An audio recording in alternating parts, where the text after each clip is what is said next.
Hello les Sagittaires, je vais faire aujourd'hui votre guidance amoureuse ou sentimentale pour la période mi-novembre, mi-décembre ou soit pour les semaines qui vont venir. Ça dépend de chacun, bien entendu. N'oubliez pas, c'est une guidance générale, donc prenez ce qui peut résonner sur les semaines qui viennent. Ça peut ne pas parler tout de suite aux gens, mais se débloquer dans les semaines qui viennent, ou soit pas du tout, et donc au plaisir pour une seconde guidance ou une prochaine guidance. Pardon. Alors, je vais tout d'abord tirer une carte pour voir un peu le ton du mois pour les Sagittaires. Alors, les amours des Sagittaires ou le domaine sentimental, une carte s'il vous plaît. J'en profite pour remercier les likes, les abonnements et dire la bienvenue aux nouveaux venus. Voilà, j'apprécie les commentaires, surtout pour savoir si ça peut résonner, hein, pour avoir une interaction. Puis n'hésitez pas à vous abonner si vous voulez une autre guidance. Voilà, merci. Alors ça a sauté. Hop, on a deux cartes. Alors, la première carte, c'est une des plus belles cartes du jeu, c'est les âmes aimantes. C'est les flammes jumelles, les amours passionnés, l'amour tendre. En tout cas, vous êtes entouré d'amour ou vous allez être entouré d'amour. Ou vous avez une personnalité aimante et bienveillante. Voilà. Ensuite, alors, on a la carte de la régression. Je ne sais pas si vous voyez bien, oui. Alors, pente glissante en vue. À toi de voir. Bon, alors, c'est vrai que, bon, la régression, ça peut être des histoires de codépendance amoureuse, ou soit une situation amoureuse retourne à son point de départ. Ou soit vous allez être emporté par cette spirale amoureuse également. Bon, voilà, la régression, voilà, faites attention à ne pas revenir en arrière sur des choses acquises dans votre couple, ou dans votre futur couple, ou dans votre situation de célibat, ou dans les futures rencontres que vous allez faire. Vous savez ce que vous voulez. Vous voulez une relation aimante, épanouie, avec de l'amour. Même pour ceux qui sont en couple, hein, il y a peut-être un petit bas dans votre relation amoureuse. Hein, il y a peut-être moins de passion, ça régresse, moins de petite attention au quotidien peut-être aussi. Donc pour les Sagittaires, voilà. De toute façon, je vais développer, hein, c'est un conseil ou des choses qui peuvent arriver sur les prochaines semaines. Donc là, je vais tirer une carte pour voir le passé très proche des Sagittaires, pour voir à qui je m'adresse. Donc s'il vous plaît, les Sagittaires, leur passé très proche. Qu'est-ce que vous pouvez nous dire, s'il vous plaît, les Sagittaires? Une, deux, pas plus cartes. Voilà. Hop. Alors, j'ai la carte la magie de l'univers. C'est une des plus belles cartes du jeu. Cet oracle, ce que vous entreprenez marche au niveau amoureux. Vos amours sont protégés. Ce qui est négatif devient positif. Le soleil est là sur vos amours. C'est marrant, on est vraiment sur une thématique, vous voyez, on est un petit peu, pas dans l'astrologie, mais vous voyez, dans la divinité, ça pourrait même être la papesse si on était sur le tarot de Marseille. Bon, il y a un bon terreau pour vos amours. Je ne peux pas dire plus. Peut-être certains vont dire, oh là, moi, rien ne va. C'est vrai que s'il y a une petite régression, mais ça va s'arranger, tout s'arrange. En tout cas, on est sur une bonne situation pour certains Sagittaires. Après, je vais pas tirer une carte en plus. Je vois que même si la lumière est là, même si Pour certains, la situation n'est pas très bonne. Je vais tirer une carte ou deux avec le tarot de Marseille. Je veux voir un peu le caractère ou la situation de l'autre. Donc l'autre, c'est votre conjoint, votre conjointe, votre amoureuse ou votre amoureux ou le futur partenaire, homme ou femme. Hein, ou voilà, vous adaptez à votre situation. Donc, tout de suite, ça tombe. 10 de bâton. Donc, votre autre, alors, ça peut être soit comment la personne est dans son caractère, ce qu'elle ressent, par rapport à votre situation amoureuse, son caractère ou ce qu'elle ressent. Vous adaptez. Donc, le 10 de bâton, vous voyez cette personne qui est surchargée. Cette personne est peut-être surchargée de travail, a peut-être des soucis avec sa famille, a peut-être une surcharge mentale. C'est quelqu'un qui est épuisé, qui travaille trop, qui a besoin de se reposer, qui a un épuisement mental et moral, qui a beaucoup de responsabilités. C'est peut-être quelqu'un qui a une famille, des enfants. Voilà, c'est quelqu'un qui en fait trop et beaucoup et qui a les épaules lourdes. Alors après, ça pourrait être aussi le sentiment qu'a cette personne, là on n'est plus sur le caractère, mais plus dans votre relation. Donc peut-être cette personne a l'impression d'en faire beaucoup plus que vous dans cette relation, porte le couple. Si vous venez de rencontrer ou vous allez rencontrer quelqu'un, peut-être cette personne a l'impression d'un peu ramer avec vous, qui propose toujours des sorties, qui est peut-être plus attentionné, qui est plus actif dans votre relation ou future relation. C'est quelqu'un qui a envie de se reposer et qui est las, hein, Donc ça peut être un signe de feu au niveau des signes astrologiques.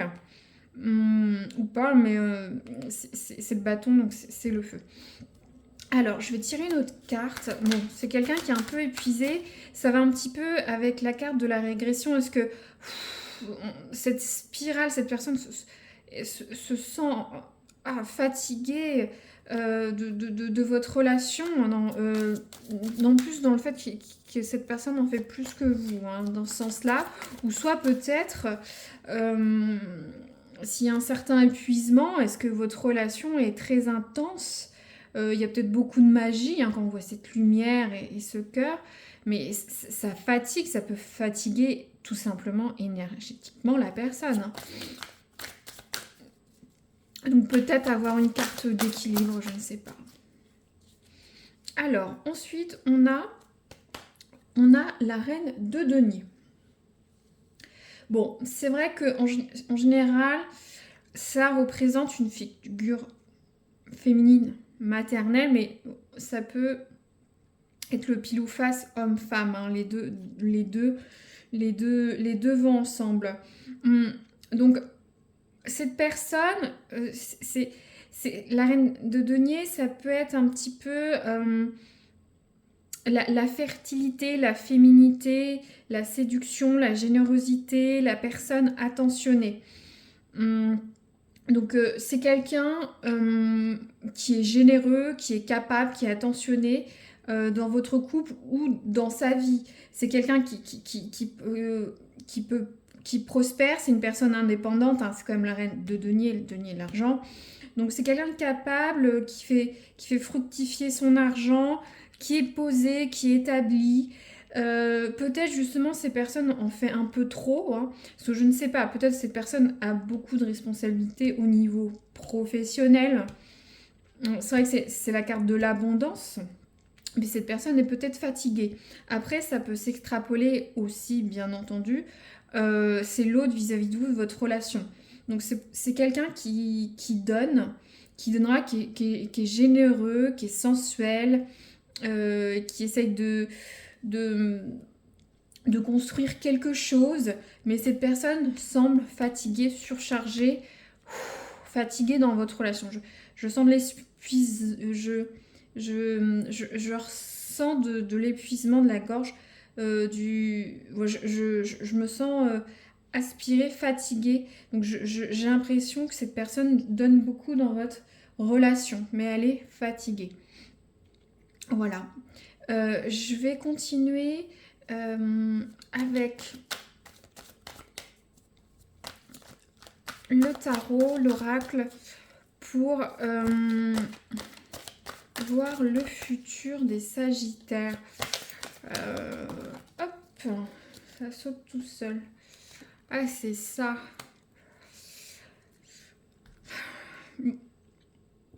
C'est la carte lâcher. Bon, c'est humoristique, mais lâcher les ballons. Donc, c'est la carte du lâcher prise. C'est quelqu'un qui rumine, qui est beaucoup dans le mental. Il faut lâcher prise. Donc là, on est sur le contexte amoureux. Donc, j'ai l'impression que vis-à-vis de votre couple, pour les gens en couple, il faut qu'il y ait plus de spontanéité. Arrêtez de réfléchir, vous ou votre conjointe. Peut-être que c'est vous, justement, à trop réfléchir, à vous poser des questions, à peut-être être dans le contrôle, anticiper, etc. Vous êtes sur une pente, comme disait, une pente glissante. À toi de voir. Donc, c'est vraiment, ça passera par, soyez spontané, profitez dans votre couple, faites des choses. Voilà, soyez heureux, insouciant. Je pense que ça aidera votre partenaire. Parce que ça m'a l'air d'être un couple, voilà, je ne vais pas dire béni des dieux, mais un couple aimant. Voilà, ou soit vous n'avez peut-être pas cette impression, mais c'est parce que l'autre est un peu surchargé. Donc, est-ce que ça vient pas de vous? En tout cas, lâchez prise, profitez, faites des choses. Pour les gens célibataires, c'est pareil. Si vous venez de rencontrer quelqu'un, ça s'applique également. Profitez de ce début de relation.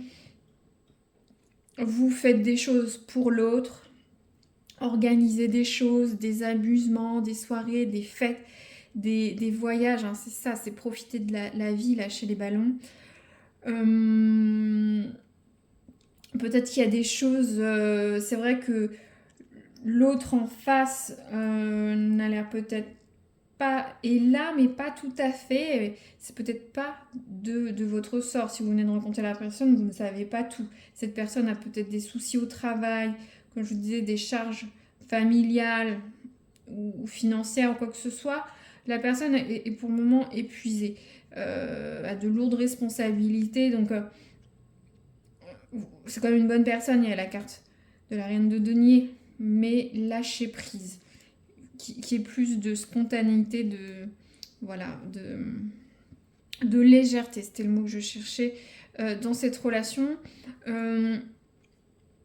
Pour ceux qui sont célibataires, c'est pareil, il faut du lâcher prise dans vos rencontres avec les autres, même s'il n'y a pas une rencontre ou quelque chose qui va aboutir, mais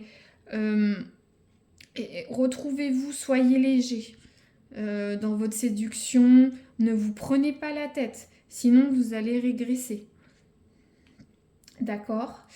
Je vais tirer une carte de périodicité. Donc si vous aviez une question sentimentale qui est peut-être un petit peu différente de celle-là, on verra sur le temps. Et nous, on va voir un petit peu voilà, combien de temps cette situation va être. Alors,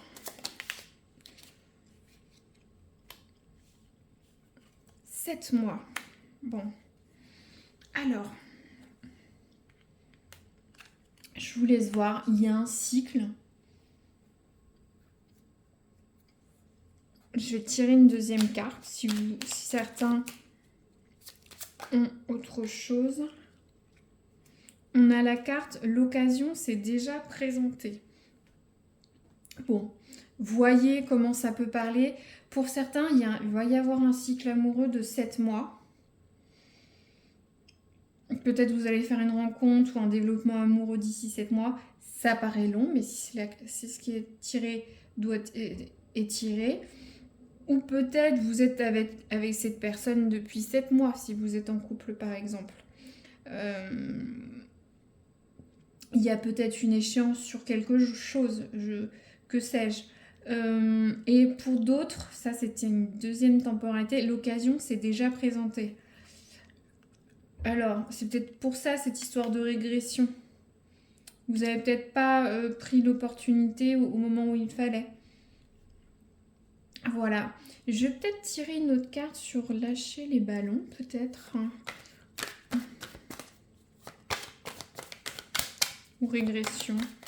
On va voir. De toute façon, c'est sur le futur pour un petit peu d'étayage. Ah, c'est marrant, regardez. Cette histoire de roue. La roue, c'est le retour amoureux. Le retour d'une situation. Mais ça peut être du positif et négatif. J'ai l'impression pour certains, vous allez repartir sur des mauvais schémas. L'occasion s'est déjà présentée. Est-ce que ça parle à certains? Est-ce que vous avez peut-être pour les célibataires loupé une occasion amoureuse? Je ne sais pas. Ça sert, vous êtes encore dans ce schéma, vous repartez là-dedans. Pour certains, c'est le retour peut-être d'un ancien partenaire. Ça peut être tout simplement le retour amoureux. Après, c'est ce lâcher-prise que vous allez avoir. Cette légèreté, l'amour va revenir, hein, les âmes aimantes. Hein, n'oubliez pas. C'est plutôt comme ça. Ça peut être complètement comme ça. Vous voyez, on a un retour soit positif, les âmes aimantes, ou négatif. On repart sur une mauvaise spirale. Très bien. Voilà. J'espère que ça résonnera pour certains ou dans les semaines qui viennent. N'hésitez pas à me faire un petit commentaire pour savoir si ça a concerné quelqu'un. Et je vous dis à très bientôt pour une nouvelle guidance. Merci.